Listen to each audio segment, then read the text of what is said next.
आबा मला सांगा की आता मनोज जरांगे पाटील यांनी पत्रकार परिषदेमधून सरकारला इशारा दिलाय की आरक्षण न दिल्यास तुमचं सरकार उलटून टाकेल.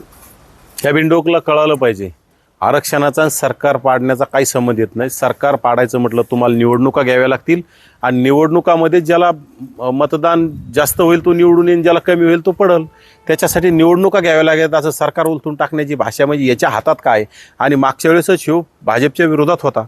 यांनी काय करून दाखवलं, याला 288 उभा करायची होती, त्याच्यात बी त्यांनी काही त्याचं करून दाखवलं नाही. आणि विरोधात असताना शरद पवारांच्या सोबत होता. मग शरद पवारांचे किती आमदार निवडून आले. हे फक्त फेका मारतं, वल्गना करतं, याचं काही खरं नाही. मराठा आणि कुणबी जे आहेत एक GR काढा अशी मागणी होती. काढताच येणार नाही. कुणबी खरं तर कुणबी ही जातच नव्हे, तो व्यवसाय. हे असा जिल्हा न्यायालयाने, एका कोल्हापूरच्या जिल्हा न्यायालयाने निकाल दिलेला आहे.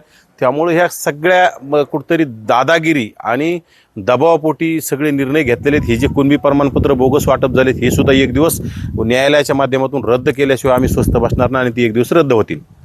मराठ्यांना मुंबईला चला, देश बंद पडला म्हणून समजा आणि मुंबईला गेल्यानंतर कुणीही जाळपोळ दगडफेक करू नये असं देखील जरांगे पाटलांनी आवाहन केलं. जरांगीला देश बंद पाडायला इतकं सोपं दिसलं का. एका महाराष्ट्रात निसते मराठे म्हणून पूर्ण देश बंद पडत असतो का. असे खूप मोठमोठे राज्य येतं, उत्तर प्रदेश, बिहार, मध्य प्रदेश, राजस्थान, झारखंड, अशा अनेक राज्य ज्यामध्ये ओबीसींचं 60% जास्त प्राबल्य, 65, 67% ओबीसींचं आहे. तिथं ओबीसींचे आमदार आहेत, ओबीसींचेच खासदार आहेत. एका महाराष्ट्रात फक्त मराठा समाज 12-15%. तर त्याच्या जीवावर इतका ओबीसींना त्रास देणं यांनी सुरू केलं. अतिशय या सगळ्या राजकीय मराठा नेत्यांनी या जरांगींना समोर करून खरं तर यामध्ये शरद पवार असतील, एकनाथ शिंदे असतील आणि आता तर अजितदादांनी सुद्धा त्यामध्ये नाक खुपसण्याचं काम केलं. अजितदादाचा आमदार विजयसिंह पंडित, अजितदादाचा आमदार ज्येष्ठ आमदार प्रकाश सोळंके यांनी त्या जरांगीच्या आंदोलनाला पाठिंबा देऊन रसद देण्याचं काम केलं. ही जनता कधी विसरणार नाही आणि ओबीसीच्या पाठीत खंजीर खुपसलेला अजितदादांनी खुपसलेला ही जनता कधी स्वस्थ बसणार नाही. एक दिवस त्याचा जाब विचारल्याशिवाय राहणार नाही. मुंबईतील दलित मुस्लिम समाज जे आहे ते त्यांना फोन करतात. खोटं बोलतंय ते. मुंबईत कोणी कोणाला फोन करत नाही, मुंबईत कोणाला वेळ नाही. प्रत्येक माणूस आपापल्या कामात बिझी असतो. ती काय अंतरवाली साराठी काय, हे पागल काही बी बोलतंय, काय म्हणीन त्याला भरोसा नाही. काय जे बोलतंय उचलली जीभ लावली टाळ्याला, याचं काही खरं नाही. याला कोणी फोन करत नाही, काही नाही. हे फक्त सरकारला दबाव टाकण्यासाठी अशा काहीतरी वेगवेगळ्या वल्गना करते, बाकी काही नाही. ते मुसळधार पाऊस जरी आला तरी ते उपोषणाला बसणार नाही बसत. उपोषणाला मुसळधार पाऊस आल्यावर कुठं पळून जाईन हे सांगता येणार नाही. याच्यात रक्त तरी आहे का. हे काही बोलतं, हे खलास झाले पिऊन पिऊन, याच्यात काही रक्त राहिलेलं नाही. उगं काहीतरी फेका मारण्याचं काम करतं. हे जाणारच नाही. हे खरं तर याला अडवण्यासाठी कोणीतरी आलं पाहिजे, कोणीतरी याच्यासोबत चर्चा करण्यासाठी आलं पाहिजे. यासाठी ह्या वल्गण्यात बाकी काही नाही. मराठ्यांना कुणबी प्रमाणपत्र द्या, 2 दिवसात आरक्षण द्या, मुंबईला जाण्याची गरज देखील भासणार नाही असं देखील म्हणतो. मी तेच म्हटलोय ना, हे वाट पाहतोय. आपल्याकडे कोणीतरी येऊन आपल्याला आश्वासन दिलं पाहिजे. ते नाही झालं तरी चालेल, पण फक्त आश्वासन दिलं पाहिजे. आणि खरं तर कुणबी प्रमाणपत्र देताच येत नाहीत.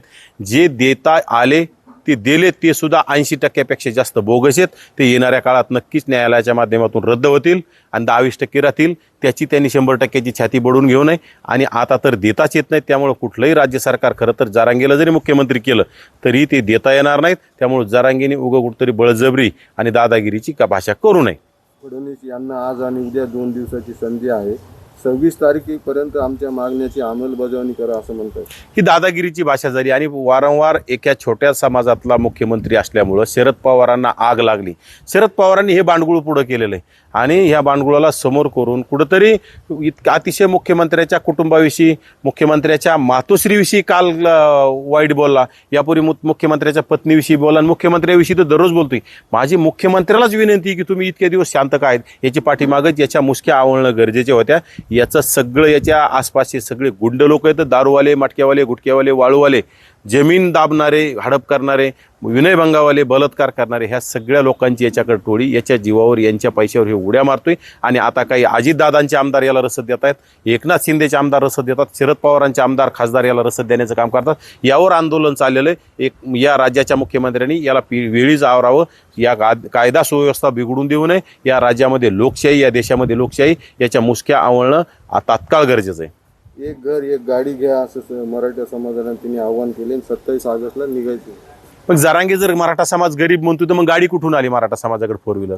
एक घर एक गाडी, एक घर एक गाडी जी भाषा बोलतोय, आणि आमच्याकडे गाड्या बी भरपूर आहे म्हणतोय. मग तुम्ही गरीब आहे तर तुम्हाला आरक्षणाची काय गरज आहे? तुम्ही गरिबी म्हणता आणि गाड्या कुठून आल्या तुमच्याकडं? म्हणजे फक्त ताकदीच्या आणि दादागिरीच्या जोरावर हे चाललेलं आहे. आजपर्यंत यांनी सत्ता उपभोगली, या सत्तेच्या जीवावर यांच्याजवळ पैसा आला, आणि पैशाच्या जीवावर मस्ती, आणि मस्तीच्या जीवावर इथं गोरगरिबावर दबाव टाकण्याचं काम सुरू आहे. बाकी काही नाही. या राज्य सरकारनं यांची मस्ती जिरवावी अशी आमची विनंती आहे.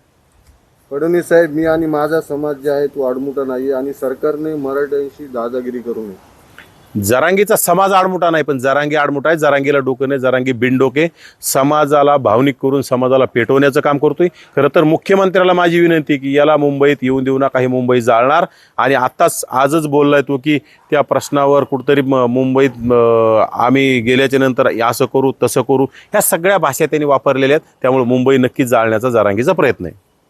पोलिसांना नादी नका लागू. ट्रॅफिक जाम झाल्यास आम्ही आमचे 1 लाख स्वयंसेवक जे आहेत ते पोलिसांना देऊ असं जरांगे पाटील. सगळे 1 लाख लोक राहिले नाहीत, सगळे 1 लाख लोक नाहीत मुंबईला जाण्यासाठी, आणि काय स्वयंसेवक देणार आहे?